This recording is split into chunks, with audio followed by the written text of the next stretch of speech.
ওরা বাংলা বিরোধী বলেই আমার মনে হয়। বাংলার মনীষীদের অসম্মান করে, আর বাংলা কথাটা ইলেকশনের সময় ভোটের জন্য বলে, কিন্তু ওরা বাংলা বিরোধী। পশ্চিমবঙ্গে এখনো হয়নি, তবে কেরলে হলো। দীর্ঘদিন আগেই নাম বদলাতে চেয়ে প্রস্তাব পাশ করেছে কেরল বিধানসভা। কেরলের বাম সরকারের মূল দাবি, রাজ্যের নাম পাল্টে রাখতে হবে কেরালাম, কারণ এই নামে রাজ্যের প্রধান ভাষা মালায়ালামের ছোঁয়া রয়েছে। রাজ্যের নামের সঙ্গে সেখানকার ভাষা ও সংস্কৃতির যোগও রয়েছে। প্রথমবার কেন্দ্রীয় স্বরাষ্ট্র মন্ত্রক জানিয়েছিল নাম বদলের প্রস্তাবে কিছু টেকনিক্যাল বিষয় রাখা প্রয়োজন। সেগুলি মেনেই 2024 সালের 25 জুন পাশ হয় দ্বিতীয় প্রস্তাবটি। ভোটের মুখে আচমকা সেই প্রস্তাবে ছাড় দিয়েছে কেন্দ্রীয় মন্ত্রিসভা। এবার রাষ্ট্রপতি সেই প্রস্তাব বিল আকারে কেরল বিধানসভায় পাঠাবেন। সেটা বিল পাস হওয়ার পরেই কেরলের নাম বদল সম্পন্ন হবে। কেরলের দীর্ঘদিনের এই দাবি স্বীকৃত পাওয়ার দক্ষিণের ওই রাজ্যের বাসিন্দাদের অভিনন্দন জানিয়েছেন ঠিকই, কিন্তু নিজের রাজ্যের প্রতি বঞ্চনার প্রশ্নে বিন্দুমাত্র জমি ছাড়েননি মমতা বন্দ্যোপাধ্যায়। প্রশ্ন তুলেছেন, বাংলার ক্ষেত্রে বঞ্চনা কেন? তার কথায়, পশ্চিমবঙ্গ কোনো রাজ্যের বিরোধী নয়, কেরল পেয়েছে, ওদের ব্যাপার, ওদের শুভেচ্ছা। তবে পশ্চিমবঙ্গ দীর্ঘদিন ধরে একই দাবি জানিয়ে আসছে, কিন্তু সেই প্রস্তাব কেন মানা হচ্ছে না? কেরালার নামটা আজকে ওদের কেন্দ্রীয় মন্ত্রিসভা বিজেপি সরকার কেরালাম করেছে রাজ্য সরকারের প্রস্তাব অনুযায়ী। তাতে আমি কেরালা ভাই বোনদের অভিনন্দন জানাচ্ছি, কনগ্রাচুলেশন জানাচ্ছি। Many congratulations to my Keralian brothers and sisters. কিন্তু আমার একটা জিনিস ভেবে অবাক হচ্ছি যে সব জায়গার নাম বদল হয়, রাজ্য সরকারের অনুমোদন নেই। বাংলায় দীর্ঘদিন ধরে আমাদের WYZ এর মধ্যে পড়ে থাকতে হয় কেন? বর্ণানুক্রমের গেরো ও প্রশাসনিক যন্ত্রণা। নামের আদ্যাক্ষর ডব্লিউ হওয়ায় প্রশাসনিক টেবিলে পশ্চিমবঙ্গকে যে কতটা বৈষম্যের শিকার হতে হয় তার খতিয়ান দেন মমতা। তার আক্ষেপ, কেন সবসময় ওয়াইজেডে পড়ে থাকতে হবে? বাংলার ছেলেমেয়েরা যখন সর্বভারতীয় পরীক্ষা দিতে যায় তখন তাদের পেছনের বেঞ্চে বসতে হয়। এমনকি মুখ্যমন্ত্রী হিসাবে তিনিও কোনো বৈঠকে গেলে বর্ণানুক্রমের দায়ে তাকে সবার শেষে বলার সুযোগ দেওয়া হয়। এই প্রশাসনিক শৃঙ্খল থেকে মুক্তি পেতেই রাজ্যের সংস্কৃতি ও দর্শনকে সঙ্গী করে বাংলা নামটি চেয়েছিলেন মুখ্যমন্ত্রী। বাংলায় দীর্ঘদিন ধরে আমাদের WYZ এর মধ্যে পড়ে থাকতে হয় কেন?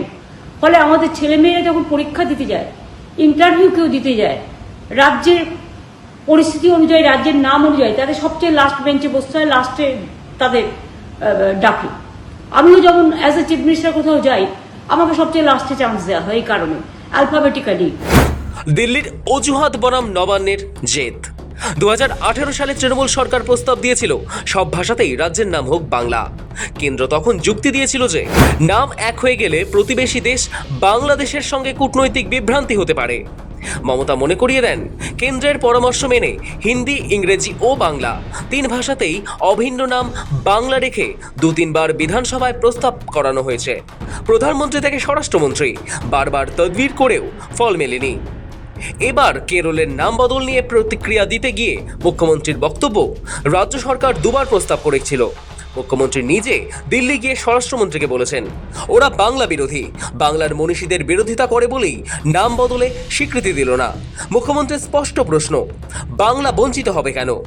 আমরা বাংলা করতে চেয়েছিলাম রাজ্যটার নাম, এবং সেটা তো আপনারা জানেন বিধানসভায় 3 বার আমরা পাস করেছি, 2 থেকে 3 বার। একবার যখন দিলাম তখন বললো আপনারা এই ওয়ার্ডটাকে বাংলা, ইংরেজি, হিন্দি 3টে ওয়ার্ডকে এক করে দিন, মানে একই নাম থাকবে। আমরা তারপরে আবার অ্যাসেম্বলিতে পাস করলাম ওটাকে নতুন করে নিয়ে এসে, যে হিন্দিতেও বাংলা, বাংলাতেও বাংলা, আর ইংরেজিতেও বাংলা। কিন্তু তারপরেও আমি অবাক হয়ে যাচ্ছি, আমি নিজেও প্রধানমন্ত্রীকে যতবার দেখা করেছি, বা হোম মিনিস্টারকে, বা আমাদের এখানে যতবার ইস্টার্ন জোনের মিটিং করতে এসছে, বারবার করে বলেছি, কিন্তু কেন জানি না ওরা বাংলা বিরোধী বলেই আমার মনে হয়। বাংলার মনীষীদের অসম্মান করে, আর বাংলা কথাটা ইলেকশনের সময় ভোটের জন্য বলে, কিন্তু ওরা বাংলা বিরোধী। জোট তত্ত্ব ও লড়াইয়ের হুঁশিয়ারি। ভোটের মুখে কেরলের নাম বদলের প্রস্তাবে কেন্দ্র সায় দেওয়ার নেপথ্যে কেরলের বাম সরকারের সঙ্গে বিজেপির নয়া সখ্য কাজ করে থাকতে পারে বলে ইঙ্গিত মমতার। মুখ্যমন্ত্রীর সাফ কথা, কেরলে বিজেপি এবং সিপিএম জোট গড়ে উঠেছে বলে ওরা পেয়ে গেল। সুতরাং ওরা পেয়ে গেল, তার কারণ আজকে কেরালায় বিজেপির সাথে সিপিএম এর একটা জোট গড়ে উঠে। নাম বদলের আইনি চড়াই উতরাই। প্রক্রিয়াটি সহজ নয়। সংবিধান সংশোধনীর মাধ্যমে রাজ্যের নাম বদলাতে গেলে স্বরাষ্ট্র মন্ত্রকের অনুমোদনের পর রেল, ডাক বিভাগ ও গোয়েন্দা দপ্তরের সবুজ সংকেত লাগে। শেষে সংসদীয় বিল হিসেবে রাষ্ট্রপতির স্বাক্ষর মিললে তবেই মানচিত্রে নাম বদল চূড়ান্ত হয়। কেন্দ্র সেই পথ অনেকটা পেরিয়ে গেলেও বাংলার ফাইলটি এখনও দিল্লির লাল ফিতের ফাঁসে বন্দী। বাংলাদেশের সঙ্গে নাম মিলে যাওয়ার যে যুক্তি বিদেশ মন্ত্রক খাড়া করেছে তা কাটানোই এখন নবান্নের কাছে সবথেকে বড় আইনি চ্যালেঞ্জ। তবে আপাতত কেরালাম ইস্যুতে মমতার এই রাজনৈতিক রণকৌশল আসন্ন বিধানসভা নির্বাচনে আঞ্চলিক আবেগ এবং কেন্দ্রীয় বঞ্চনাকে যে অন্যতম প্রধান অস্ত্র করে তুলবে সেই ইঙ্গিত মিলছে।